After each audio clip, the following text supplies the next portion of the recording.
Ohio's economy has improved a great deal the past 4 years, but how that occurred is a matter of great debate in the race for governor this year. The biggest point is an $8 billion deficit was turned into a $1.5 billion surplus. Some say stay the course the next 4 years. Others say the impact of getting there was too much on too many people. Now it's up to voters to decide between Democrat Ed FitzGerald and Republican incumbent John Kasich. FitzGerald is the Cuyahoga County executive in Cleveland, an attorney and a former FBI agent and county prosecutor. Manufacturing is truly a key to the success of the state of Ohio moving into the future. Taxes are a real burden on manufacturers in order to grow their business. What steps can you take in order to help us grow our businesses and bring more jobs to the state of Ohio? It's a great question. Taxes are always one of the factors in terms of business expansion.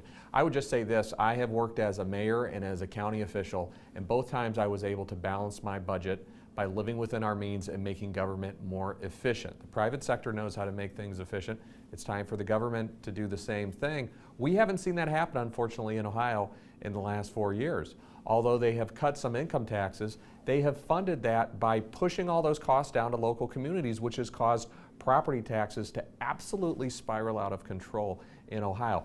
In addition to that, one of the things that hit businesses very hard is that Governor Kasich raised everybody's sales taxes. He also, as you're probably aware, he raised the commercial activities tax, which is levied against businesses.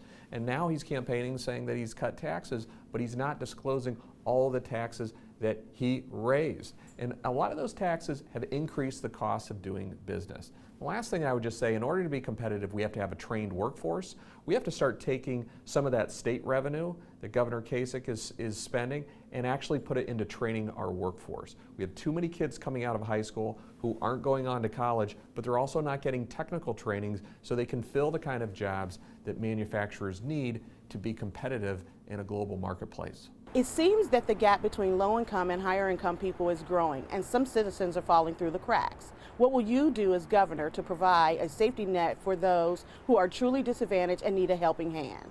It doesn't just seem like it, that is what's happening. You have the pay scale of CEOs, for instance, has gone up multiple times in the last 20 or 30 years, while the pay that the average working person is getting is absolutely stagnant. So there's a few things that I think that we should do to address that. Number one, we shouldn't be giving tax cuts to the wealthiest people in the state, which Governor Kasich has, and funding that by raising taxes on the poor and on working people, which he's done by increasing things like the sales tax. That is absolutely the wrong approach. Secondly, we ought to raise the minimum wage. 10% of the state is only making a minimum wage, and it's very tough, if not impossible, to make it on that. And Governor Kasich doesn't support that, but I do. I think if you're working full-time, you ought to get paid a decent wage, and I have made a proposal that we ought to increase the minimum wage in Ohio. And thirdly, one of the things that's happened in Ohio in the last 4 years is we've actually been cutting some of those safety net programs that you've mentioned. For instance, the governor cut over 100,000 people off of food stamps. A lot of those people were working, by the way. They just weren't getting a decent wage. So we shouldn't be cutting the safety net. We could do things like raise people's wages. And we also ought to look at economic development programs that are really focused on creating living wage jobs. We don't do that enough either. There's not enough support for small businesses that can support some of those job opportunities. So it should be a multifaceted approach, but those are some of the things that I would seek to do as governor. We're coming out of the recent economic recession, but people are still nervous about their money. What can you do as governor to ensure we do not suffer another economic collapse? Matt, that is a very good question. Part of the problem is that we're not really out of the recession that we went through in the first place, because if you look at where Ohio stands right now, contrary to what Governor Kasich might tell you, we rank 45th out of 50 states in job creation. And a lot of the jobs that have been created have been low wage and minimum wage jobs. Now, I don't think a governor can stop a recession from happening. What I do think they can do is they can make sure they don't make the situation worse by what we've seen in the last few years. Now, what have we seen happen in the last few years under Governor Kasich? You've seen tax cuts for the wealthiest people in the state, and those have been paid for by cutting things that really would make us stronger as a state. Things like early childhood education or K through 12 education, or making sure that college or technical training is available.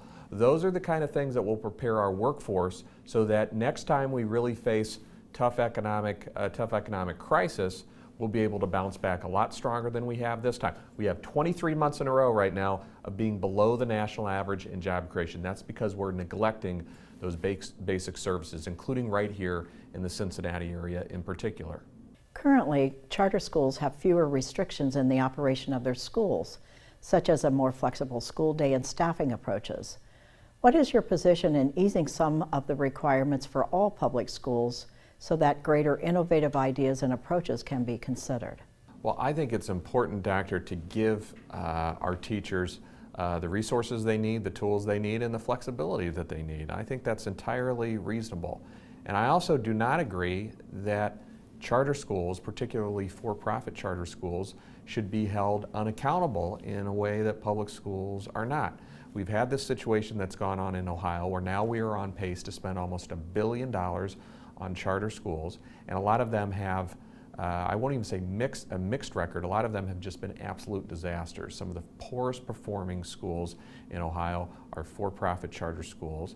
I think that there are people running those schools in many cases that are in it to make money, and they're not in it to educate children. And I've talked to many frustrated teachers all across Ohio who say the same thing. And one of the things that they bring up is that really what we've seen happen in Columbus in the last 4 years under Governor Kasich is actually more regulation, particularly when it comes to standardized tests. We have more and more standardized testing, but we're not investing in things that really make a difference for a child, like smaller class sizes or early childhood education. Those would be some of my priorities if I was elected governor.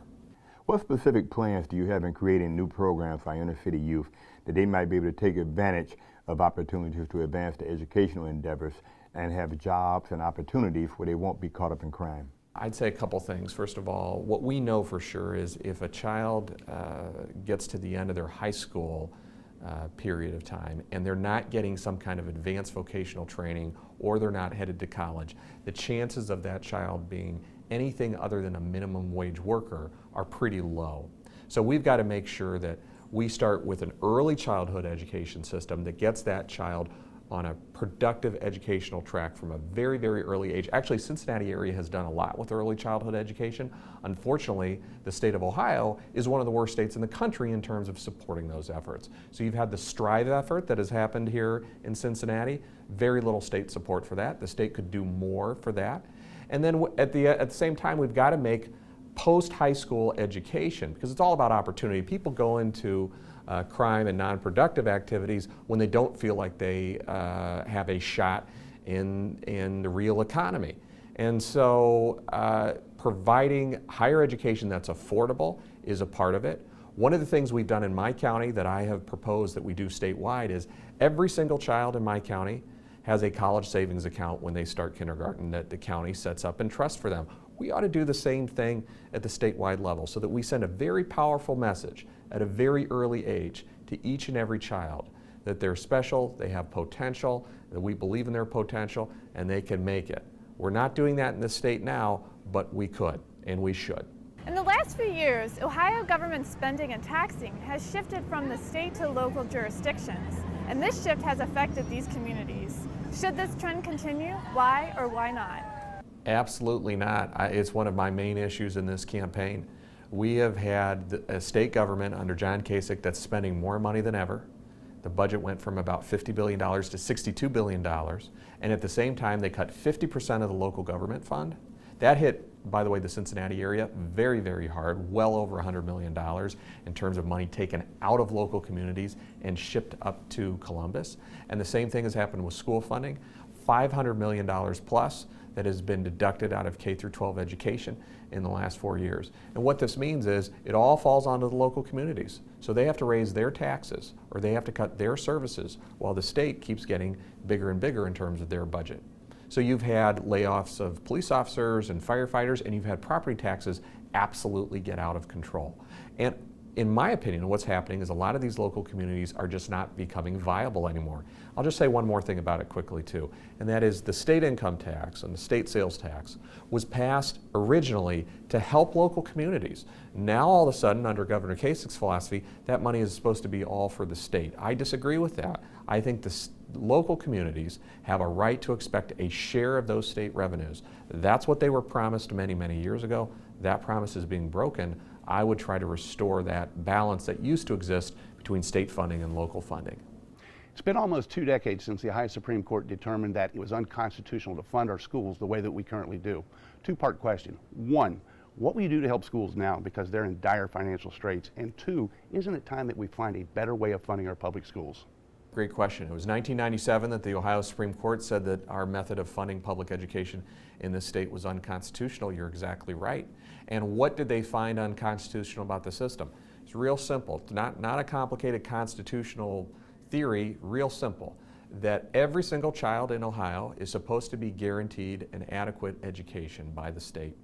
And you can't have that if all of the costs ends up being on local property tax payers and holders. So what you've seen is, whereas a few decades ago, local property taxes paid about 40% of the cost of education, now it's up to 70%. And there's some communities that have just reached the breaking point when it comes to property taxes, and they just can't afford anymore. There's no magic formula for this. The state just has to do more when it comes to providing that base level of support.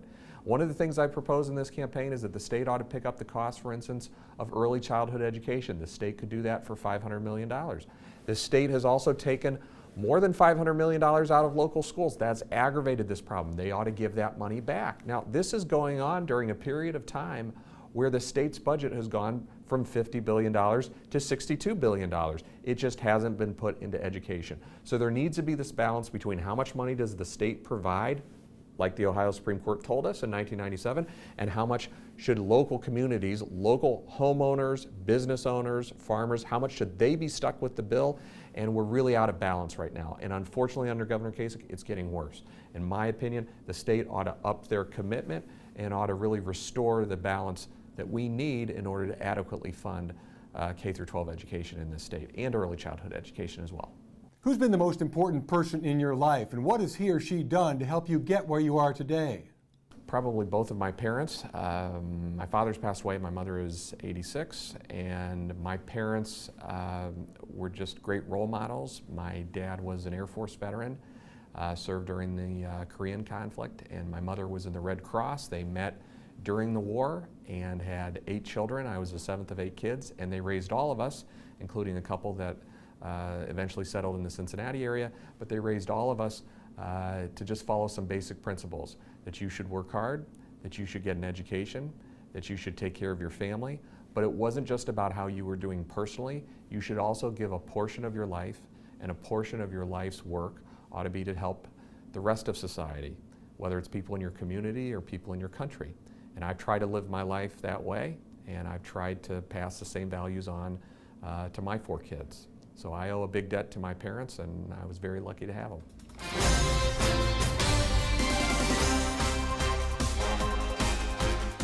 I'm Ed FitzGerald. I'm the Democratic nominee for governor. I hope I've earned your consideration in this election. I'll tell you briefly what I think it really comes down to.